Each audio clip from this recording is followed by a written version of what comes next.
You won't believe what happens next. Escaping, John runs into Danny. Seeing him dart into the auto shop, Danny leads in. Their shooting skills were laughable compared to the cops. They practically delivered the weapons to John. In a magic escape, John shakes off pursuers. Danny sees him flee again.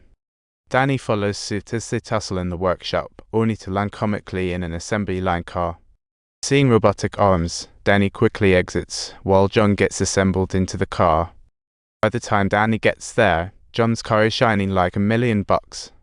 As expected, John floors the gas like he's on a rocket, but he skips the chief's house. Instead, he drives into the woods and jumps out, thinking those plants might be plotting to eat him. But surprise! He's been invited in by the plant toxins, instantly weak, and stumbles into a greenhouse. The old lady in the greenhouse doesn't even flinch and whips up an antidote for John.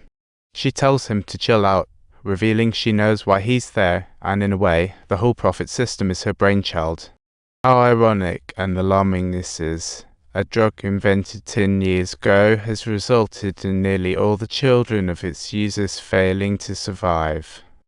But those who managed to survive eventually evolved with some rather unique and special abilities. So the current 3 prophets are descendants of hidden geniuses, and this lady's been studying their genetic quirks hoping to cure them. But then the higher-ups hijacked it for a warning system. It's a comedy of errors. See, they have superpowers, but also bear immense pain. These prophets see endless violent images every time they close their eyes, as the old lady notices John's sharp face and adds, most of the time they see the same violent stuff. However, the strongest female prophets sometimes sees things that the 2 male prophets don't. Talk about exclusive content. Too bad those scoop reports got deleted secretly. Can't stop those dark culinary secrets. This means the system isn't perfect, and there are definitely wrongfully accused people. The only way to uncover the truth is to read the prophets' minds.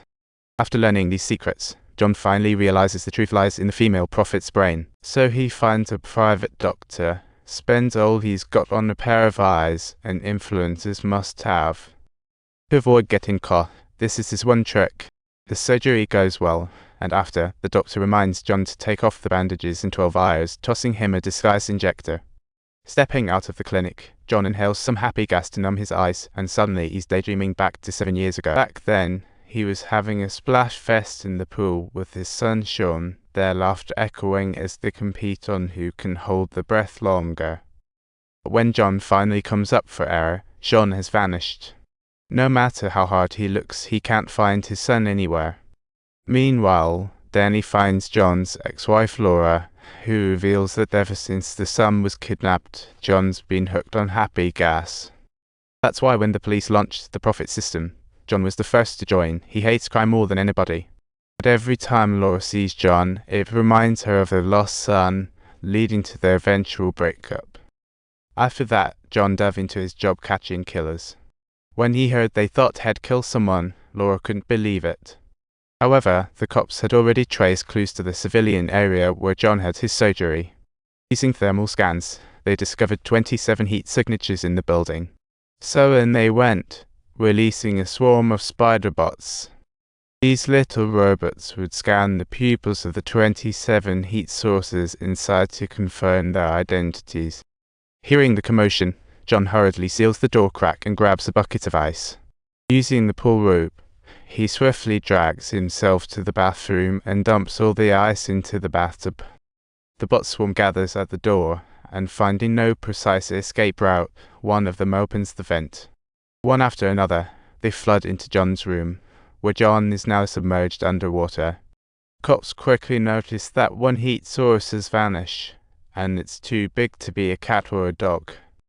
They decide to investigate further, wondering what sort of creature it could possibly be. And this is just the beginning of our adventure. If you want to know what happens next, be sure to like and subscribe.